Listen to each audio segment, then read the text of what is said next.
Find the simple interest on rupees 68,000 at 16.2/3% per annum for 9 months. அதாவது ஆண்டு வட்டி விகிதம் 16.2/3% எனில் 68,000க்கு 9 மாதங்களுக்கு தனி வட்டி காணுன்னு கேட்குறாங்க. தனி வட்டியில் இந்த மாடல் சம் கேட்டாங்களா? இங்கே பிரின்சிபல் அமௌண்ட் அதாவது அசல் எவ்வளோ சொல்லியிருக்காங்க?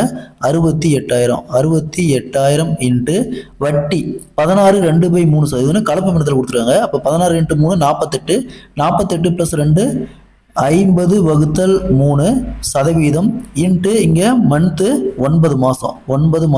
எப்போவுமே மாதம் கொடுத்தா அந்த மாதம் வகுத்தல் 12 போட்டுக்கணும். ஏன்னா ஒரு வருஷத்துக்கு 12 மாதம், அதனால் வகுத்தலில் 12 போட்டுக்கணும். நெக்ஸ்ட்டு எப்போவுமே இந்த மாதிரி பெருக்கல்ல பர்சன்டேஜ் இது 2 ஜீரோ இருந்துச்சுன்னா 1%க்கு 2 ஜீரோ கேன்சல் பண்ணிடலாம். நெக்ஸ்ட்டு 3 கேன்சல் பண்ணால் 3, அகைன் 12 கேன்சல் பண்ணால் 4. நெக்ஸ்ட்டு இங்கே 68 4 கேன்சல் பண்ணால் 17. பேலன்ஸ் என்ன இருக்கும்? 17. இங்கே ஒரு ஜீரோ இருக்குது, அதேமாதிரி இங்கே ஒரு 50 இருக்குது. இது அப்படி இருக்குன்னா 8,500 ரூபா. ஸோ அப்போ ஆண்டு வட்டி விகிதம் 16.2/3%க்கு 68,000க்கு 9 மாதத்துக்கு கிடைக்கக்கூடிய வட்டி தனி வட்டி பார்த்தோம்னா 8,500. Option B is the correct answer.